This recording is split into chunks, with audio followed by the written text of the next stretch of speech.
18 বছর আগে বরখাস্ত 85 উপজেলা নির্বাচন কর্মকর্তাকে চাকরিতে পুনর্বহালের পূর্ণাঙ্গ রায় প্রকাশ, সুযোগ সুবিধা ফেরতের নির্দেশ। আওয়ামী দোসর পোলিং এজেন্ট দিয়ে সুষ্ঠু নির্বাচন সম্ভব নয় বললেন রিজভী, নিরপেক্ষ শিক্ষক কর্মচারীদের কাজে লাগানোর আহ্বান। ডাকসু নির্বাচনে মনোনয়নপত্র সংগ্রহের শেষ দিন আজ, এখনো ফর্ম সংগ্রহ করেনি ছাত্রদল শিবির, ডাকসু নির্বাচনের ফর্ম বিক্রি শুরু। চট্টগ্রামের সিটি গেট এলাকায় পিকআপ কাভার্ড ভ্যানের সংঘর্ষ, 5 জনের প্রাণহানি, আহত অন্তত 2, শোকাহত পরিবার ও স্বজনরা।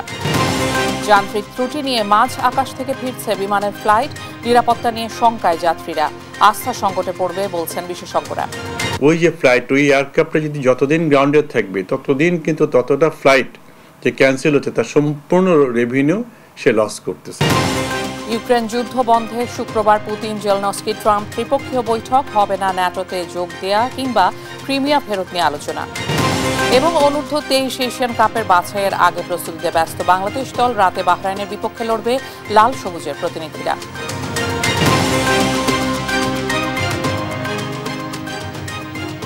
সংবাদ দুপুরে দেখছিলেন সংবাদ শিরোনাম, সঙ্গে আছে আমি শিকা আজিজ। 18 বছর আগে বরখাস্ত হওয়া 85 জন উপজেলা নির্বাচন কর্মকর্তাকে পুনর্বহালের নির্দেশ দিয়ে আপিল বিভাগের পূর্ণাঙ্গ রায় প্রকাশ করা হয়েছে, যেখানে তাদের সব সুযোগ সুবিধা ফেরত দেওয়ার নির্দেশ দেওয়া হয়েছে। রায়ের পর্যবেক্ষণে আপিল বিভাগ বলেন, নির্বাচন কমিশনের সিদ্ধান্তের বিরুদ্ধে আপিল করা ছিল স্বাধীন সার্বভৌম ক্ষমতার উপর অসাংবিধানিক হস্তক্ষেপ।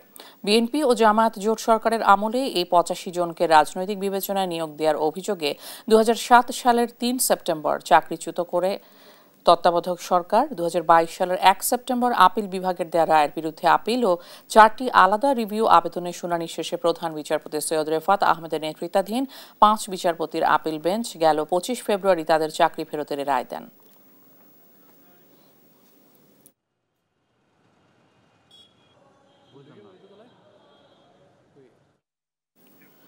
আওয়ামী লীগের দোসর পোলিং এজেন্ট দিয়ে সুষ্ঠু নির্বাচন সম্ভব নয় বলে মন্তব্য করেছেন বিএনপির সিনিয়র যুগ্ম মহাসচিব রুহুল কবির রিজভী। সোমবার সকালে বিএনপির প্রতিষ্ঠাতা সাবেক রাষ্ট্রপতি জিয়াউর রহমানের সমাধিতে নীলফামারী জেলার নবনির্বাচিত কমিটির নেতাদের নিয়ে শ্রদ্ধা জানিয়ে কথা বলেন তিনি। আর যেসব শিক্ষক কর্মচারী কোনো দলের প্রতি অনুগত নয় তাদের পোলিং এজেন্ট করার আহ্বানও জানান রিজভী।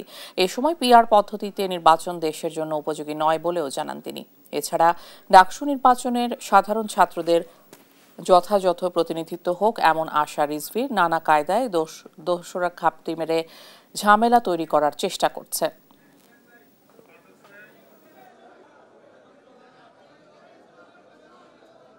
যারা নিরপেক্ষ, যারা কোনো দিকে বায়াসড নেই, তাদেরকেই পোলিং অফিসার, প্রিজাইডিং অফিসার এগুলো করা উচিত। এই ক্যাডার বাহিনী দিয়ে অবাধ সুষ্ঠু নির্বাচন হবে না।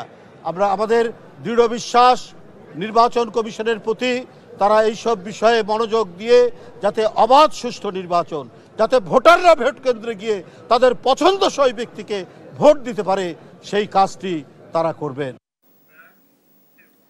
বহুল প্রতীক্ষিত ঢাকা বিশ্ববিদ্যালয় কেন্দ্রীয় ছাত্র সংসদ ডাকসুর নির্বাচনে মনোনয়নপত্র সংগ্রহের শেষ দিন আজ। এখন পর্যন্ত মনোনয়নপত্র সংগ্রহ করেছেন 124 জন। সবশেষ রোববার মনোনয়নপত্র সংগ্রহ করেছেন 63 জন। রোববার ডাকসুর চিফ রিটার্নিং কর্মকর্তা অধ্যাপক মোহাম্মদ জসিমউদ্দিন এক ব্রিফিংয়ে এসব তথ্য জানান। এখন পর্যন্ত ভিপি পদে 18 জন, জিএস পদে 2 জন, এজিএস পদে 5 জন, সম্পাদক পদে 44 জন এবং সদস্য পদে 55 জন মনোনয়নপত্র নিয়েছেন। জমা দিয়েছেন 38 জন।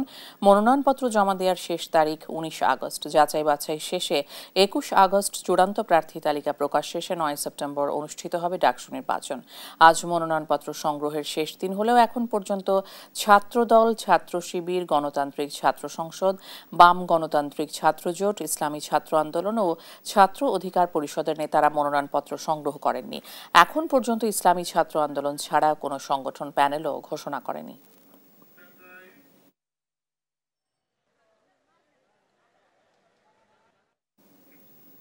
ঢাকা বিশ্ববিদ্যালয় কেন্দ্রীয় ছাত্র সংসদ ডাকসু নির্বাচনে মনোনয়নপত্র জমার শেষ দিন আজ। ডাকসু নির্বাচনের খবর জানাতে সরাসরি যুক্ত হচ্ছেন সহকর্মী আলিমুজ্জামান সাফওয়ান। সাফওয়ান, মনোনয়নপত্র জমার তো শেষ দিন আজ, কে কে আসছেন আজকে, বিস্তারিত জানাবেন।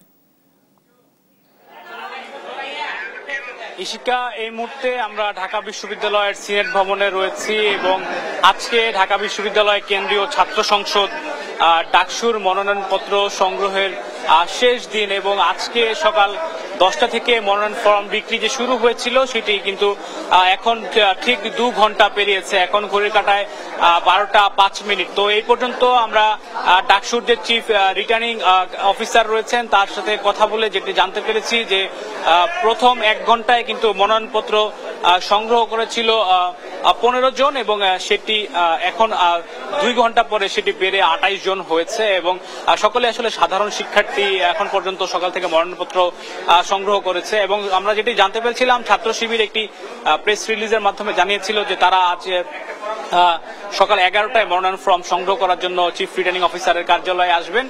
তবে এখনো ছাত্র শিবির কিন্তু আসলে সিনেট ভবনের ওপরে আসেনি। আমরা যেটি খবর পেয়েছি যে ছাত্র শিবির ছাত্র সংগঠনের নেতারা তারা নিচে অবস্থান করছেন এবং যে কোনো মুহূর্তেই তারা বড় কোনো ছাত্র সংগঠন হিসেবে প্রথমেই আসলে মনোনয়নপত্র সংগ্রহ করবেন এবং এরপরে গণতান্ত্রিক ছাত্র সংসদের মনোনয়নপত্র সংগ্রহ করা রয়েছে এবং তারপরে বাংলাদেশ জাতীয়তাবাদী ছাত্র দলের মনোনয়নপত্র সংগ্রহ করার কথা রয়েছে। তবে আজকে এখন পর্যন্ত কতজন আসলে মনোনয়নপত্র জমা দিয়েছে সেই তথ্যটি কিন্তু আমাদেরকে ডাকসুর চিফ রিটার্নিং কর্মকর্তা তিনি নিশ্চিত করে বলতে পারেনি। তবে সাধারণ শিক্ষার্থীরা যারাই আসলে মনোনয়নপত্র সংগ্রহ করছেন, আমার ঠিক পাশেই রয়েছে চিফ রিটার্নিং অফিসারের কার্যালয় এবং সেখান থেকে বেরিয়ে কিন্তু তারা গণমাধ্যমে কথা বলছেন এবং তাদের নির্বাচনী যে প্রত্যাশা তারা সেটি ব্যক্ত করছেন যে তারা নির্বাচিত হয়ে আসলে তারা শিক্ষার্থীদের কোন কোন জায়গায় কাজ করবে, কোন কোন সমস্যা তারা আসলে তুলে ধরবে এবং কেন তাকে শিক্ষার্থীরা ভোট দিবে সেই প্রত্যাশায় কিন্তু তারা গণমাধ্যমে ব্যক্ত করছেন। এবং কিছুক্ষণ পরেই কিন্তু তারা মনোনয়নপত্র সংগ্রহ করে বেরিয়েছেন। অনেকে আবার কেউ কেউ মনোনয়নপত্র আজকে নিয়ে এসেছেন জমা দেওয়ার জন্য এবং আজকে দুপুর 4টা পর্যন্ত এই মনোনয়নপত্র আসলে সংগ্রহ করা যাবে এবং আগামীকাল এই মনোনয়নপত্র জমা দেওয়ার শেষ দিন কিন্তু ধার্য করা হয়েছে। তা আমরা এই মুহূর্তে বৃহৎ যে ছাত্র সংগঠনগুলো রয়েছে তাদের জন্য অপেক্ষা করছি। আমরা যেটি জানতে পেরেছি যে ছাত্র শিবির তারা পূর্ণ প্যানেলেই কিন্তু ডাকসু নির্বাচনে অংশগ্রহণ করতে যাচ্ছে এবং তারা আসলে একটি ইনক্লুসিভ নির্বাচন ডাকসুতে করতে চায়, যার ফলে তারা বিভিন্ন ছাত্রদের সাধারণ শিক্ষার্থীরাও কিন্তু তাদের এই ডাকসু নির্বাচনী প্যানেলে কিন্তু তারা যুক্ত করেছে, অর্থাৎ তারা একটি জোটও কিন্তু গঠন করছে সাধারণ শিক্ষার্থীদের নিয়ে। তো আমার কাছে ডাকসু নির্বাচনের এই পর্যন্ত এই ছিল সর্বশেষ খবর। সাফওয়ান, অনেক ধন্যবাদ আপনাকে। ডাকসু নির্বাচন নিয়ে বিস্তারিত জানছিলাম সহকর্মীর কাছে। জাহাঙ্গীরনগর বিশ্ববিদ্যালয় কেন্দ্রীয় শিক্ষার্থী সংসদ জাকসু ও হল সংসদ নির্বাচনের মনোনয়নপত্র বিতরণ ও জমা কার্যক্রম শুরু করেছে নির্বাচন কমিশন। সোমবার সকালে জাহাঙ্গীরনগর বিশ্ববিদ্যালয়ের পুরাতন প্রশাসনিক ভবনের নির্বাচনী অস্থায়ী কার্যালয় থেকে শুরু হয় এই কার্যক্রম। সকাল 11:30 পর্যন্ত কাউকেই মনোনয়ন সংগ্রহ বা জমা দিতে দেখা যায়নি। এর আগে রোববার প্রকাশ করা হয় চূড়ান্ত ভোটার তালিকা। ভোটার দেখানো হয়েছে 11,919 জনকে।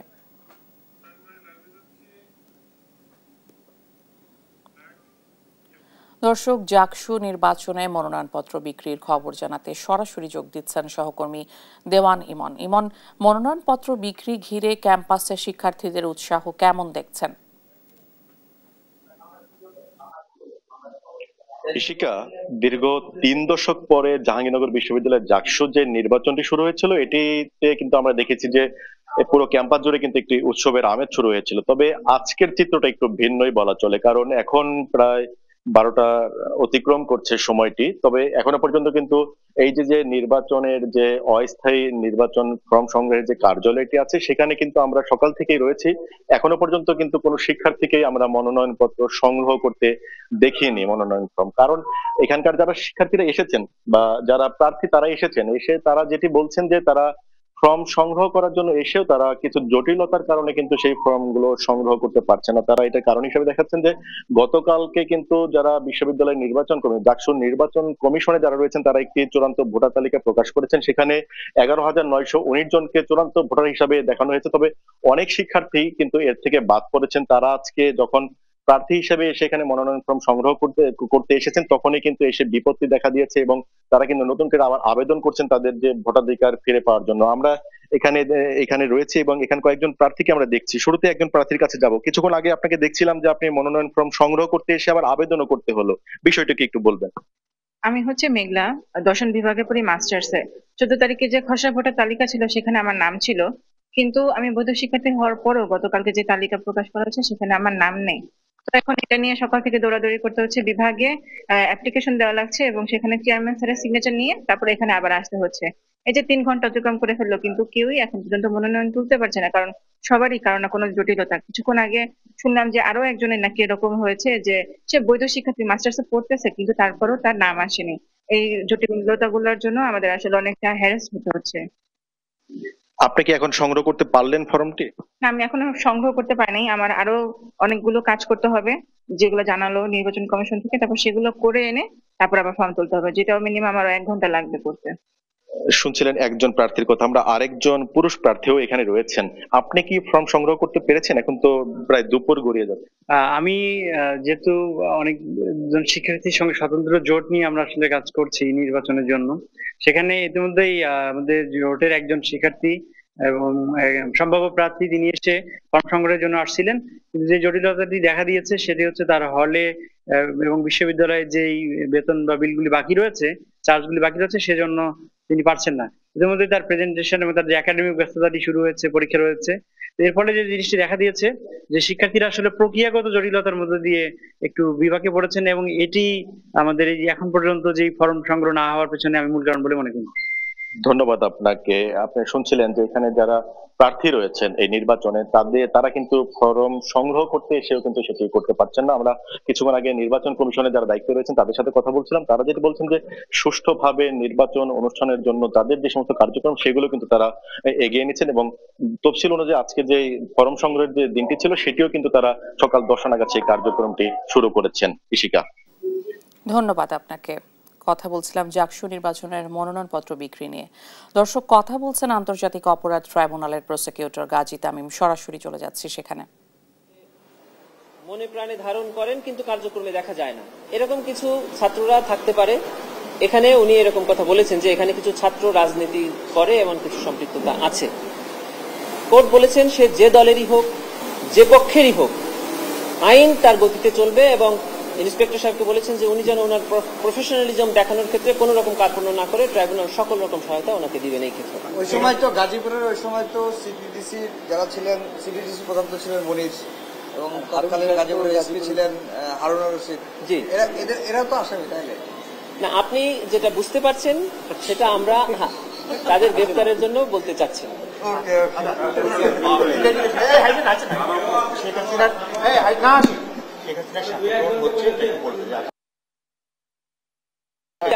আন্তর্জাতিক অপরাধ ট্রাইব্যুনালের প্রসিকিউটর গাজী তামিম কথা বলছিলেন। জুলাই আগস্টের মানবতা বিরোধী অপরাধের মামলায় সাবেক প্রধানমন্ত্রী শেখ হাসিনা ও সাবেক স্বরাষ্ট্রমন্ত্রী আসাদুজ্জামান খান কামাল সহ 3 জনের বিরুদ্ধে 5ম দিনের সাক্ষ্য গ্রহণ শুরু হয়েছে। সোমবার আন্তর্জাতিক অপরাধ ট্রাইব্যুনাল 1-এর বিচারপতি মোহাম্মদ গোলাম মর্তুজা মজুমদারের নেতৃত্বাধীন ট্রাইব্যুনালের সাক্ষ্য গ্রহণ শুরু হয়। এর আগে সকালে ট্রাইব্যুনালে হাজির করা হয় রাজসাক্ষী সাবেক আইজিপি চৌধুরী আব্দুল্লাহ আল মামুনকে। 4র্থ দিনের সাক্ষ্য জেরা শেষ হয়। এদিন সাক্ষ্য দেন জুলাই আন্দোলনে গুলি লাগা আব্দুস সামাদ। এরপর সাক্ষ্য দেন মিজান নামে আরেকজন। এরপর 8ম সাক্ষী হিসেবে ট্রাইব্যুনালের সাক্ষ্য দেন খুলনার নাইম শিকদার নামে এক শিক্ষার্থী। এর সাথে সাক্ষ্য দেন জুলাই আগস্টের আন্দোলনে আশুলিয়ায় 6 মরদেহ পোড়ানোর সময় জীবিত শিক্ষার্থী শহীদ সাজ্জাদ হোসেন সজলের মা। এজন্য শেখ হাসিনা, আসাদুজ্জামান খান কামাল, ওবায়দুল কাদের, খুলনা সাবেক মেয়র সহ পুলিশের বিচার দাবি করেন।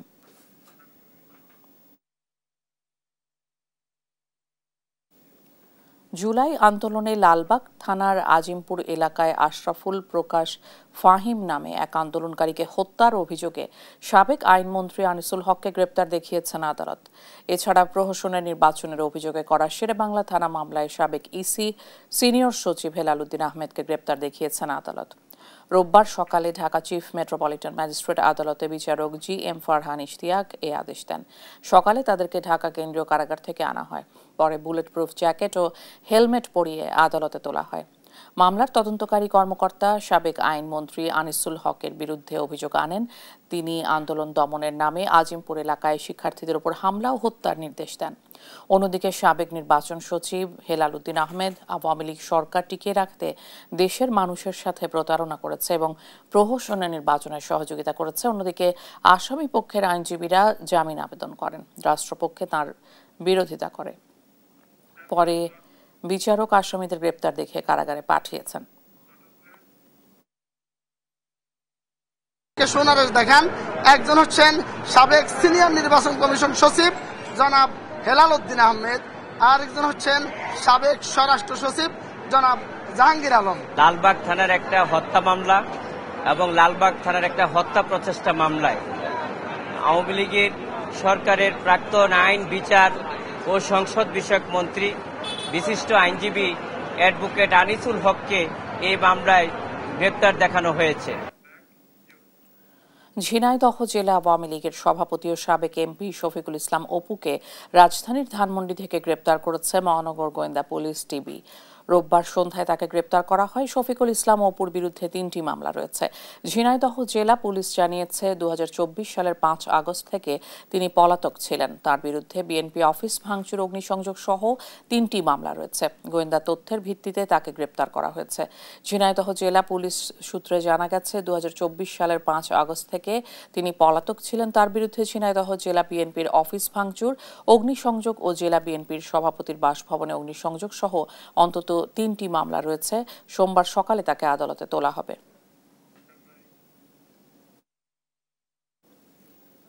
ঢাকা মহানগর গোয়েন্দা পুলিশের সাবেক প্রধান হারুনুর রশিদ সহ 18 কর্মকর্তাকে চাকরি থেকে সাময়িক বরখাস্ত করেছে সরকার। সোমবার সকালে স্বরাষ্ট্র মন্ত্রণালয়ের জননিরাপত্তা বিভাগ থেকে এ বিষয়ে প্রজ্ঞাপন প্রকাশ করা হয়। সাময়িক বরখাস্ত হওয়া কর্মকর্তাদের মধ্যে 3 জন ডিআইজি, 6 জন অতিরিক্ত ডিআইজি, 4 জন পুলিশ সুপার, 4 জন অতিরিক্ত পুলিশ সুপার এবং 1 জন সহকারী পুলিশ সুপার পদমর্যাদার কর্মকর্তা রয়েছেন। সাময়িক বরখাস্তকালীন তারা খোরপোশ ভাতা পাবেন বলেও প্রজ্ঞাপনে উল্লেখ করা হয়।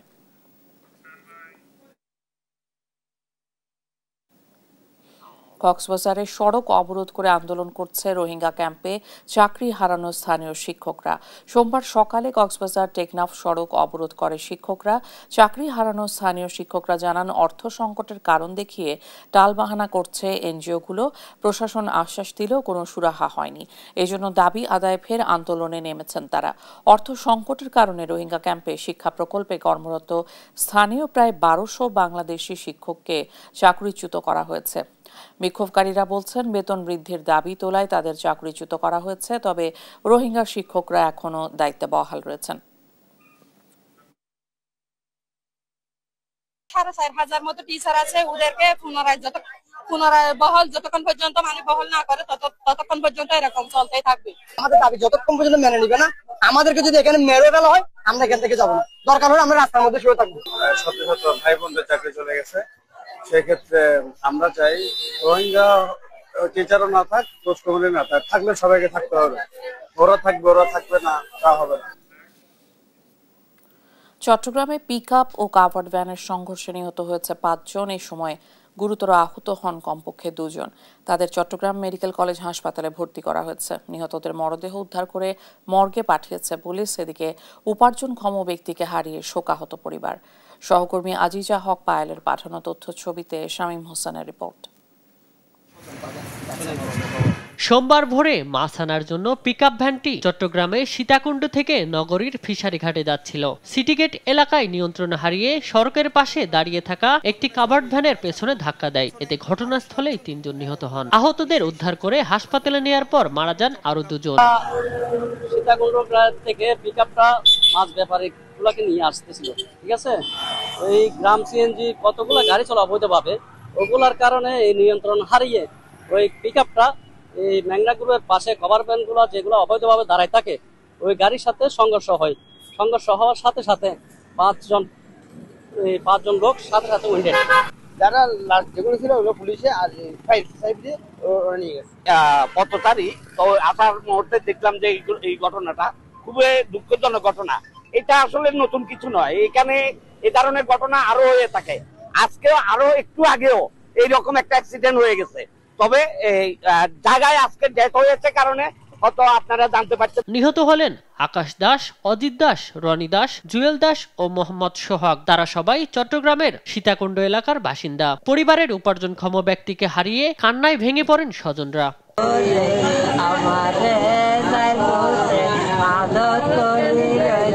পিছন থেকে ওনাদের গাড়ি এসে নিয়ন্ত্রণ হারাইছে, সম্ভবত আমাদের ড্রাইভার ঘুমন্ত অবস্থায় ছিল, তো ওই কাভারকে ব্যাংকে মেরে।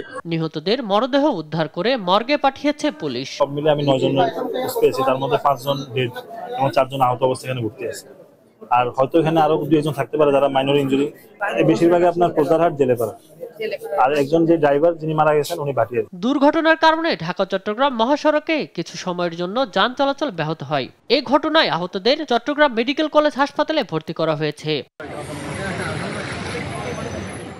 এদিকে মাদারীপুরের শিবচরে মোটরসাইকেল নিয়ন্ত্রণ হারিয়ে গাছের সঙ্গে ধাক্কায় মসজিদের এক ইমাম নিহত হয়েছে।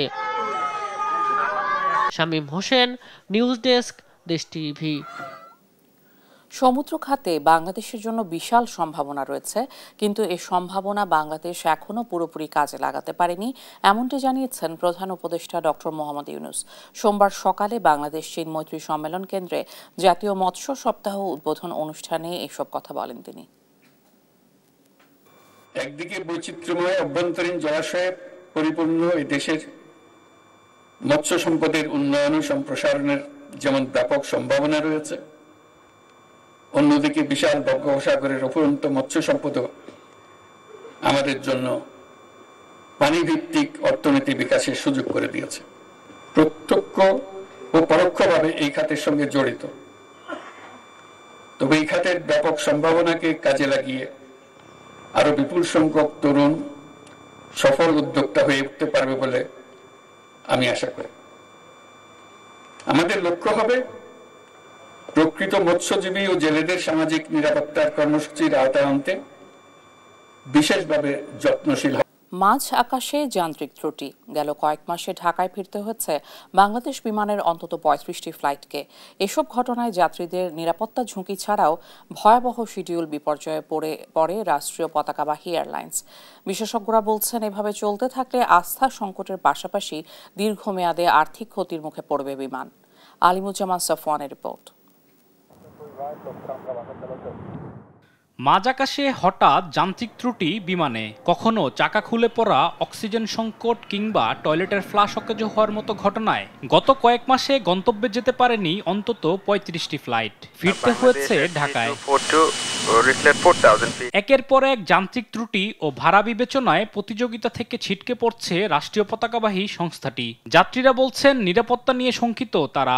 বিমান যে আবার রিটার্ন ফেরত আসে, বিমানের মধ্যে প্রবলেম থাকে, তারা সার্ভিস খুব ভালো দেয় না। সবসময় তার ফ্লাইট ব্যাক আসবে না, যান্ত্রিক ত্রুটির কারণে তো ফ্লাইট বিমানটা বিধ্বস্ত হয়ে যেতে পারে। এটা তো যান্ত্রিক ত্রুটি, এটা কর্তৃপক্ষের দায়, এই দায়টা হচ্ছে কর্তৃপক্ষের, এটা যাত্রীদের না। এ পরিস্থিতিতে ইমেজ সংকট ও যাত্রীদের আস্থা হারিয়ে ক্ষতির মুখে বিমান। বিশেষজ্ঞরা বলছেন, নিয়মিত যান্ত্রিক ত্রুটি ভবিষ্যৎ বিপর্যয়ের কারণ হয়ে দাঁড়াবে। এয়ারলাইন্সের যে ঘন ঘন হওয়াটা, এটা কিন্তু আপনি এটা ইন্ডিকেট করে যে তাদের মেনটেন্যান্সে কিন্তু দুর্বলতা আছে। যেসব যাত্রীদের হোটেলে রাখতে হয়, 1 দিন 2 দিন রাখতে হবে, সেটা বিমানকে লসটা নিতে হবে। এবং ওই যে ফ্লাইট, ওই এয়ারক্রাফটটা যদি যতদিন গ্রাউন্ডে থাকবে ততদিন কিন্তু ততটা ফ্লাইট যে ক্যান্সেল হচ্ছে তার সম্পূর্ণ রেভিনিউ সে লস করতেছে। এটা কিন্তু বিশাল একটা অঙ্ক। এই যে ফিরে আসছে বা এই হচ্ছে, এতে করে কিন্তু হিউজ পরিমাণ টাকা এখানে অর্থনৈতিক দণ্ড হচ্ছে বিমানের। ছোট বড় সব মিলিয়ে মাত্র 19টি এয়ারক্রাফট ব্যবহার করে প্রায় 30টি রুটে সেবা নিশ্চিতে হিমশিম খাচ্ছে বিমান। একদিকে যান্ত্রিক ত্রুটি মেরামত, অন্যদিকে শিডিউল বিপর্যয় ঠেকাতে চ্যালেঞ্জের মুখে বিমান। বিমান মেরামতে নির্মাতা প্রতিষ্ঠানের নিজস্ব যন্ত্রাংশ ছাড়া নিম্নমানের যন্ত্রাংশ ব্যবহারের সুযোগ নেই বলে জানান বিমানের প্রকৌশল বিভাগের পরিচালক গ্রুপ ক্যাপ্টেন মোহাম্মদ মঞ্জুরি আলম। বোয়িংয়ে বলা আছে, আমার 787 ইউজ করতে গেলে তুমি এই পার্টটা ইউজ করতে হবে, এর কাছ থেকে তৈরি করতে হবে। আমরা চেষ্টা করি সবসময় বোয়িং থেকে কিনতে, বোয়িং থেকে দেশ থেকে কিনতে, মানে OEM এর উপর ডিপেন্ড করি। কারণ আমাদেরকে আবার অডিট করে সিভিল এভিয়েশন অডিট করে ইয়েসা। আমি যদি কিছু করি সিভিল এভিয়েশন আমাকে আটকায় দিবে। দ্রুতই সংকট কাটিয়ে ওঠার ব্যাপারে আশাবাদী এই কর্মকর্তা জানান, ইতিমধ্যে নেওয়া হয়েছে বেশ কয়েকটি পদক্ষেপ। আমরা আমাদের সুপারভিশন যেটা বলে, এটা বাড়িয়েছি, মানে ফ্রম দ্য টপ লেভেল মোর। এখন আরও সিনিয়রদেরকে আরও বেশি, আমার chief engineer, deputy chief engineer, even myself, আমরা ডাইরেক্ট সুপারভিশন যেটাকে বলে আর কি। সুপারভিশন তো ছিলই, বাট ডাইরেক্ট সুপারভিশন ফ্রিকোয়েন্সিটা আরও বেশি করেছি। আমরা শিপ তৈরি করছি, আজকে থেকে এটা অ্যাপ্লিকেবল হচ্ছে। এতে কাজই হবে স্পেশালি রাত্রেবেলা মেনটেন্যান্স করা এয়ারক্রাফটের। আলিমুজ্জামান সাফওয়ান, দেশ টিভি, ঢাকা। চাঁপাইনবাবগঞ্জে পদ্মা নদীর পানি কমতে শুরু করলেও এখনও বন্যা পরিস্থিতির তেমন উন্নতি হয়নি। এ নিয়ে আরও জানাতে সরাসরি যুক্ত হচ্ছেন সহকর্মী তারেক রহমান। তারেক, পরিস্থিতি এখন কেমন, আর বন্যা নিয়ন্ত্রণে কর্তৃপক্ষ কোনো পদক্ষেপ নিয়েছে কিনা?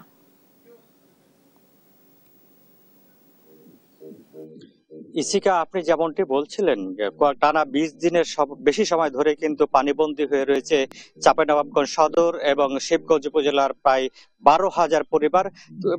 পানির নিচে তলিয়ে গেছে প্রায় 2,000-এর অধিক হেক্টর কিন্তু জমির ফসল। তবে পানি উন্নয়ন বোর্ডের কর্মকর্তারা বলছেন ধীরে ধীরে পানি কমে আসবে এবং পরিস্থিতি স্বাভাবিক হবে। কিন্তু এখনো কিন্তু পদ্মাপাড়ির বাসিন্দারা একই রকম কিন্তু ভীতসন্ত্রস্ত হয়ে আতঙ্কে দিন যাপন করছে। কারণ তারা বলছে ভারতের যখন পানির দরকার হয় তখন তারা পানি দেয় না, আবার বাংলাদেশিদের যখন পানির দরকার হয় তখন কিন্তু তারাও কিন্তু পানি দেয় না, এবং বাংলাদেশিদের যখন পানির দরকার হয় না তখন তারা কিন্তু হুট করে ফারাক্কার ব্যারেজ সবগুলো গেট খুলে দেয়, কিন্তু বাংলাদেশকে ভাসিয়ে দেয়। তারই কিন্তু এবারই কিন্তু সেই ঘটনাটি ঘটেছে ভারত। তারা বলছে যে পদ্মা তীরবর্তী যে সব ভাঙন কবলিত এলাকাগুলো রয়েছে, বিশেষ করে শিবগঞ্জ উপজেলার Paka union, Ujirpur union, Durlabhpur union এবং মনাগসা ইউনিয়ন এবং সদর উপজেলার নারায়ণপুর ইউনিয়ন সহ চর আলাতুলি বেশ কয়েকটি ইউনিয়ন কিন্তু এখন কিন্তু ভাঙনের মুখে পড়েছে। তারা বলছে দীর্ঘমেয়াদী একটি পরিকল্পনা নেওয়া উচিত এবং দ্রুত সময়ের মধ্যে যে পদ্মা পাড়ে যে ভাঙনগুলো দেখা দেয় সে ভাঙন রোধ করার জন্য পদ্মার তীর বাঁধানো দরকার। সেক্ষেত্রে কিন্তু পানি উন্নয়ন বোর্ডের কর্মকর্তারা বলছেন প্রায় 1700 কোটি টাকার একটি প্রকল্প তারা অনুমোদনের জন্য একনেকে পাঠিয়েছে। অনুমোদনটি যদি হয়ে আসে তাহলে কিন্তু তারা এই পদ্মার তীর রক্ষা বাঁধের নির্মাণে তারা উদ্যোগ নিতে পারবে এবং কার্যকর ভূমিকা রাখতে পারবে। তবে আপনাকে বলে রাখি কি এখন পর্যন্ত কিন্তু চাঁপাইনবাবগঞ্জের অধিকাংশ এলাকা এখন পর্যন্ত পানির নিচে তলিয়ে রয়েছে। মানুষজন অতি কষ্টে কিন্তু দিন যাপন করছে। অনেকের বাড়িতে কিন্তু খাবার সংকট দেখা দিয়েছে।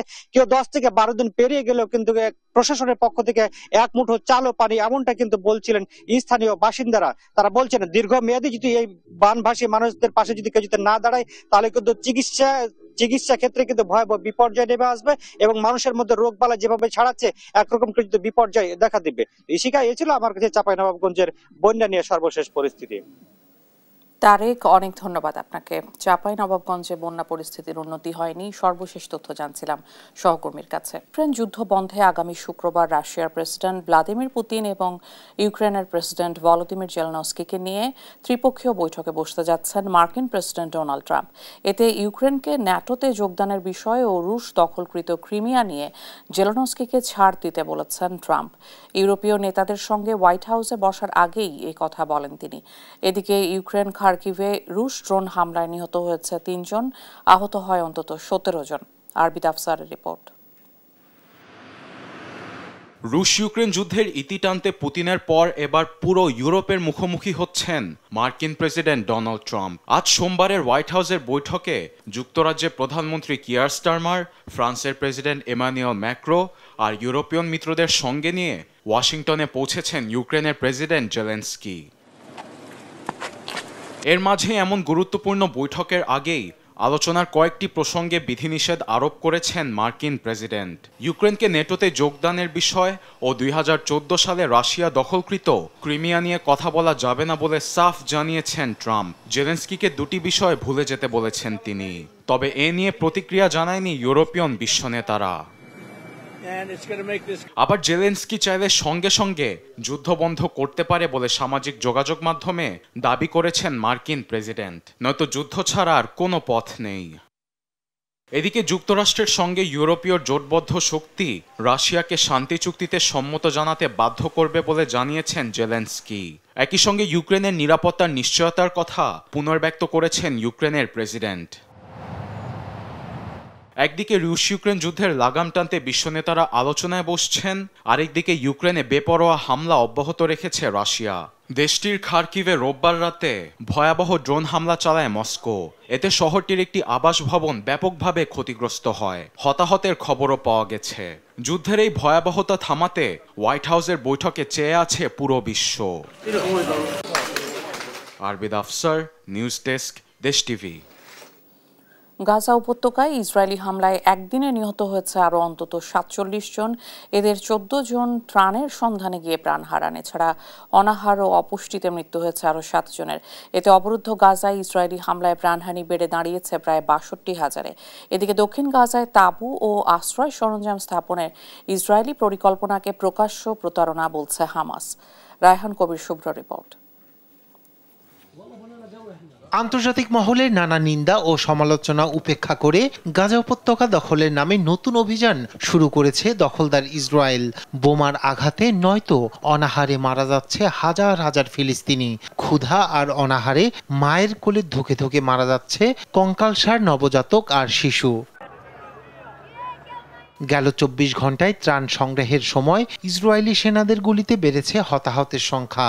এ নিয়ে ২৭ মে থেকে এখন পর্যন্ত সাহায্য নেয়ার সময় নিহতের সংখ্যা প্রায় ২,০০০। হামলা জোরদার করায় ধ্বংসস্তূপে পরিণত হয়েছে গাজা উপত্যকা। এতে আবারও পালাতে বাধ্য হচ্ছে ক্ষুধার্ত হাজারো ফিলিস্তিনি। জেতুন একটি ঘনবসতিপূর্ণ এলাকা, যেখানে বহু পরিবার থাকে। তাদের মধ্যে অনেকে আশ্রয়ের খোঁজে এখানে এসেছিল। হঠাৎ করে গোলাবর্ষণ ও তীব্র বিমান হামলা শুরু হলে বাসিন্দারা বিস্মিত হয়। প্রাণে বাঁচতে অনেকেই তাদের বাড়িঘর ছেড়ে যেতে বাধ্য হচ্ছেন। এই আবহে অবরুদ্ধ গাজা থেকে বাসিন্দাদের স্থানান্তরের ইসরায়েলি পরিকল্পনা সেখানকার লাখ লাখ বাসিন্দার জন্য গণহত্যা ও বাস্তুচ্যুতির নতুন ঢেউ তৈরি করবে আখ্যা দিয়ে তা প্রত্যাখ্যান করেছে ফিলিস্তিনি স্বাধীনতাকামী গোষ্ঠী হামাস। দক্ষিণ গাজায় তাঁবু ও আশ্রয় সরঞ্জাম স্থাপনের ইসরায়েলি পরিকল্পনাকে প্রকাশ্য প্রতারণার শামিল হিসেবে দেখছে গোষ্ঠীটি।